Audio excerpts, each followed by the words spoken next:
Bismillahirrahmanirrahim. Assalamualaikum warahmatullahi wabarakatuh. Para pemirsa dimanapun Anda berada, bagaimana kabarnya antum sekalian? Semoga antum semua dalam keadaan sehat walafiat. Saya Hanif Lutfi, insya Allah akan membaca kitab Ar-Ruh yang telah ditulis oleh Imam Ibnu Qayyim al-Jauziyah. Pada kesempatan kali ini kita akan membahas bersama tentang membaca Al-Quran di kuburan, baik membacanya setelah mayit itu dikebumikan atau ketika kita lewat ke kuburan kita membaca Al-Quran. Ini yang akan kita bahas dan kita baca dari kitab Ar-Ruh hari ini.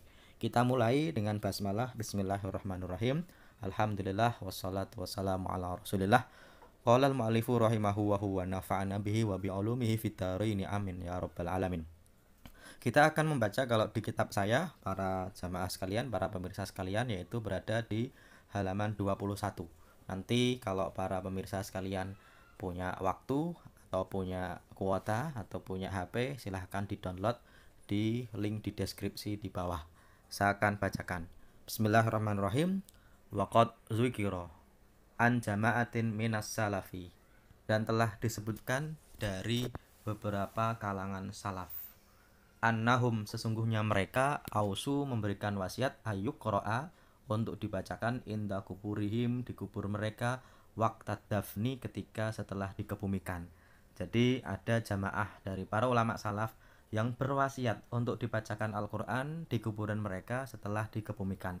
Qala Abdul Haqq yurwa anna Abdullah ibn Umar, diriwayatkan bahwa Abdullah bin Umar amara ayuk qira'a inda qabrihi suratan, beliau memerintahkan untuk dibacakan surat satu surat di dalam Al-Quran yang mana dibacakannya ketika beliau dikebumikan. Oke, kita akan lanjutkan. Kemudian yang selanjutnya, ini Abdullah bin Umar pernah berwasiat surat Al-Baqarah dibacakan ketika setelah dikebumikan, dibacakan surat Al-Baqarah.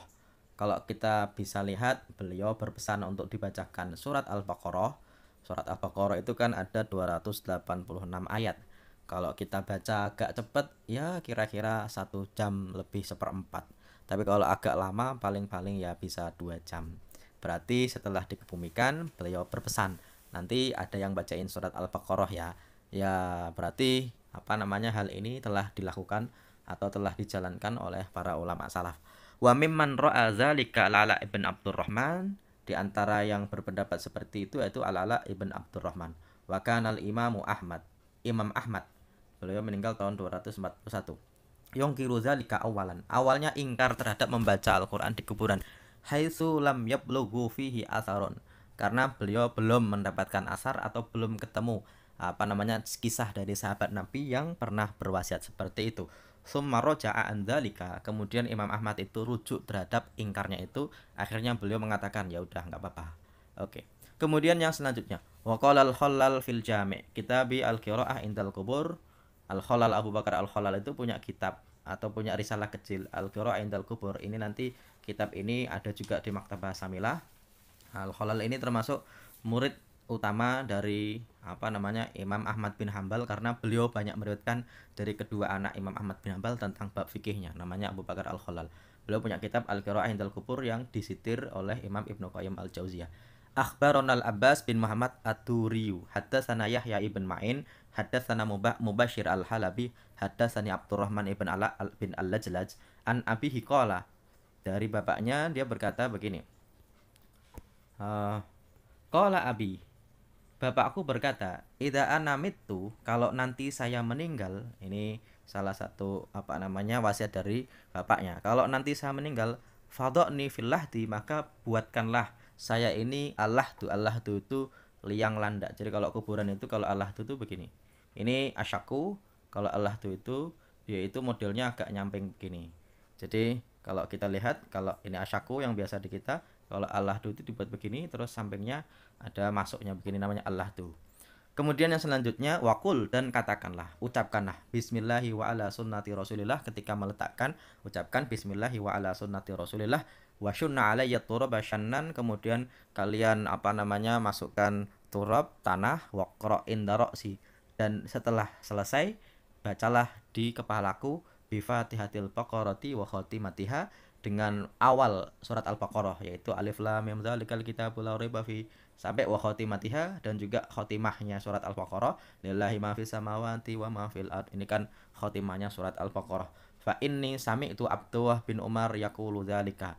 Karena saya dengar Abdullah bin Umar bilang seperti itu. Jadi riwayatnya ada dua, ada yang bilang surat Al-Baqarah atau cuma awal dan akhirnya saja. Qala Abbas Ad-Duri, sa'altu Ahmad ibn Hambal qultu. Saya bertanya kepada Imam Ahmad bin Hambal. Qultu, saya ucapkan, tahfadhu fil qiraati 'alal qabri syai'an? Wahai Imam Ahmad, antum tahu satu hadis tentang atau satu asar tentang membaca Al-Qur'an di kuburan? Faqala la, beliau menjawab, enggak. Wa sa'altu Yahya ibn Ma'in fahdatsani bihadzal hadis, tapi saya nanya kepada Yahya ibn Ma'in, beliau menceritakan hadis ini. Jadi hadis ini memang riwayat dari Abdullah bin Umar dan menjadi sesuatu yang sudah diketahui sejak zamannya Imam Ahmad ibn Hambal. Qala al-Khallal, Khallal melanjutkan. Kita akan lanjutkan. Qala al-Khallal, Khallal berkata, wa akhbarani al-Hasan ibn Ahmad al-Warraq hadatsani Ali bin Musa al-Haddad wa kana saduqan qala kuntu ma'a Ahmad bin Hambal. Saya bersama Muhammad bin Hambal, Muhammad ibn Qudamah al-Juhari, dan bersama Muhammad bin Qudamah al-Juhari fi janazatin, ketika mengikuti seorang jenazah. Falamatu final mayyitu, ketika mayit itu dikebumikan, jalasa rajulun dharirun, ada seorang yang dia itu tidak bisa melihat, yaqra'u indal qabr, dia membaca Al-Qur'an di kuburannya. Faqala lahu Ahmad, Imam Ahmad bilang, ya hada, innal qira'ata indal qabri bid'atun. Imam Ahmad bilang, membaca Al-Qur'an di kuburan itu bid'ah, itu kata Imam Ahmad. Falamma kharajna minal maqabir, qala Muhammad bin Qudamah li Ahmad bin Hambal. Muhammad bin Qudamah itu bilang kepada Imam Ahmad bin Hambal begini, ya Abu Abdillah, wahai Abu Abdillah. Imam Ahmad bin Hambal itu sering dipanggil dengan nama Abu Abdillah, itu kunyahnya, karena anak beliau yang paling besar itu namanya Abdullah. Maka kalau Abu Abdillah itu berarti Imam Ahmad bin Hambal. Ma taqulu fi Mubashir al-Halabi, engkau kalau Mubashir al-Halabi kenal nggak? Tahu ya. Bagaimana pendapatmu tentang beliau? Qala thiqah, beliau thiqah. Qala katabta anhu syai'an, engkau menuliskan hadis dari dia? Qala na'am, iya. Qala fa akhbarani Mubashir. Begini, Mubashir pernah bilang kepadaku, an Abdurrahman ibn Ala bin Al-Lajlas an abihi an nawasa idza tufina, bahwasanya dia itu dengar dari bapaknya berwasiat begini. Idza tufina, ketika bapaknya itu dikuburkan, ayyuk qira'a inda ra'sihi, untuk dibacakan di kepalanya, di bagian kepalanya ya, bi Fatihatil Baqarati wa khotimatiha, untuk dibacakan awalnya Al-Baqarah dan juga khotimatiha. Berarti membacanya setelah dikebumikan, yaitu dibaca surat Al-Baqarah awal dan juga yang akhir. Waqala, dan dia bilang begini, sami itu Ibnu Umar yusi bidzalika, saya dengar Ibnu Umar pernah berwasiat seperti itu. Faqala lahu Ahmad, Imam Ahmad akhirnya bilang begini, farji wa qul lirrajul yaqra, ya udah pulang aja, balik lagi ke orang yang tadi bilang nggak apa-apa. Ini Imam Ahmad pernah menyebutkan membaca Al-Quran setelah dikebumikan itu bid'ah, tapi akhirnya beliau rujuk dan menyatakan ya udah silahkan aja deh. Oke. Wa qala Al-Hasan ibn As-Sabbah Az-Za'farani, sa'altu Syafi'i anil qiraati indal qabr. Saya pernah bertanya kepada Imam Asy-Syafi'i yang meninggal tahun 204 ya, Imam Syafi'i itu, yang mana beliau bilang begini.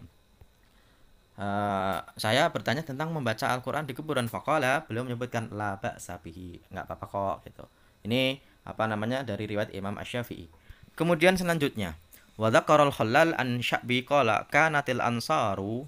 Ini dari Al-Khallal, katanya dulu sahabat Ansor idza mata lahumul mayyit, ketika ada orang yang meninggal, ikhtalafu ila qabrihi, mereka ke kuburan orang yang meninggal itu, ikhtalafu itu lebih kepada mundar-mandir gitu, yaqrauna indahul Quran, membacakan Al-Qur'an di kuburannya itu. Ini katanya cerita dari sahabat Ansor. Qala wa akhbarani Abu Yahya an-Naqid qala sami'tul Hasan ibn al-Jarawi yaqulu marartu ala qabri ukhtin li, saya pernah lewat. Kalau yang tadi inda dafni ketika dikuburkan. Lah ini setelah dikuburkan agak lama, ini ada cerita lagi. Kata Al-Hasan ibn al-Jarawi bilang, marartu ala qabri ukhtin li, saya pernah melewati kuburan saudariku. Faqara'tu indaha tabarok, saya membacakan surat tabarok. Lima yudkaru fiha, karena sesuatu yang menarik dalam surat tabarok itu. Faja'ani rajulun, kemudian ada datang seorang kepada saya. Faqala inni ra'aitu ukhtaka, saya melihat saudarimu fil manami, ketika tidur. Takulu jazawahu aba ali khairon faqad ittafaqtu bima qara'a, saya berterima kasih, tolong ucapin terima kasih kepada saudaraku ya. Kenapa? Karena saya mengambil manfaat dari apa yang dia baca ketika dia itu lewat ke kuburan. Oke. Kemudian yang selanjutnya, kalau kita lihat, Akhbaronil Hasan ibn al-Haytham, telah mengabarkan kepadaku Hasan ibn al-Haytham, qala sami'tu Abu Bakar ibn al-Atrus ibn bintin Abi Nasar at-Tammar yaqulu kana rajulun yaji'u ila qabri ummihi yaumal jumu'ati. Ada seorang laki-laki datang ke kuburan ibunya di hari Jumat. Maka ini ada istilah ziarah kubur di hari Jumat. Fayaqra'u surat Yasin, dan dia membaca surat Yasin. Jadi membaca surat Yasin di hari Jumat di kuburan itu tidak hanya cuma produk lokal kita, lokal Indonesia saja. Buktinya telah diceritakan oleh Imam Ibnu Qayyim, yang mana Ibnu Qayyim itu meninggal tahun 751 dan beliau menulis kitab Ar-Ruh ini setelah beliau itu ketemu dengan Imam Ibnu Taimiyah. Faja'a fi ba'di ayyamihi faqara'a surat Yasin. Kemudian beliau juga datang lagi membaca surat Yasin lagi. Tsumma qala, kemudian dia berkata, Allahumma ya Allah in kunta, jika saja engkau qasam li hadhil surati sawaban, kalau engkau memberikan pahala di dalam surat ini yang saya baca, faj'alha fi ahli hadhil maqabir, maka semoga engkau berikan pahalanya kepada ahli kubur ini. Falamma kana fil jum'atil lati taliha ja'at imra'atun. Kemudian di hari Jumat yang berikutnya ada perempuan datang. Faqalat anta fulan bin fulanah. Ada perempuan itu bilang begini, engkau fulan bin fulanah ya? Qala na'am, iya. Qalat, dia berkata, perempuan itu berkata, inna bintan li matat, saya punya anak perempuan yang sudah meninggal. Fara'aituha fin naumi jalisatan, saya pernah melihat dia ketika dalam keadaan tidur. Maksudnya saya bermimpi ketemu dia. Dia itu duduk inda syafiri qabriha, di samping kuburnya. Ngimpi ini, kalau asli pasti takut pasti. Kalau asli kok ketemu di kuburan kok ada perempuan duduk di samping kuburan, ya itu namanya memedi kalau hari ini ya. Ini ngimpi. Fakultu, saya ucapkan pada anakku, ma ajelas sakihahuna, engkau kenapa duduk di sini? Fakolat, anakku bilang, inna fulan bin fulanah, fulan bin fulanah itu ja'a ila qabri ummi, dia itu suka datang ke kuburan ibunya. Faqara'a surat Yasin, dia itu suka membaca surat Yasin. Wa ja'ala thawaba li ahli maqabir, dan beliau suka menjadikan pahalanya itu kepada ahli kubur sini. Fa asabana min rauhi dzalika wa ghufira lana an dzalik. Kemudian gara-gara itu kita itu mendapatkan sesuatu juga dari bacaannya itu. Oke, ini tentang beberapa kisah yang bercerita tentang membaca Al-Qur'an di kuburan, baik ketika setelah dikebumikan ataupun setelah lama di kuburan. Kita datang ke kuburan, kita baca surat Al-Qur'an, baik surat Yasin maupun surat Al-Baqarah dan lain-lain sebagainya. Paling tidak inilah dari apa yang disampaikan oleh Imam Ibnu Qayyim, kita bisa ambil kesimpulan bahwasanya membaca Al-Qur'an di kuburan itu tidak hanya cuma sekedar hari ini saja, tapi juga sejak di zamannya Imam Ahmad ibn Hambal, bahkan riwayatnya sejak dari Imam Ibnu Umar itu sudah ada. Mungkin lebih detailnya selain di kitab ini kita bisa baca di kitab-kitab yang lainnya. Ini sebagai tambahan wawasan kita berkaitan dengan masalah membaca Al-Qur'an di kuburan. Kita akhiri kajian kita kali ini dengan membaca hamdalah alhamdulillahirabbil alamin. Saya akhiri, assalamualaikum warahmatullahi wabarakatuh.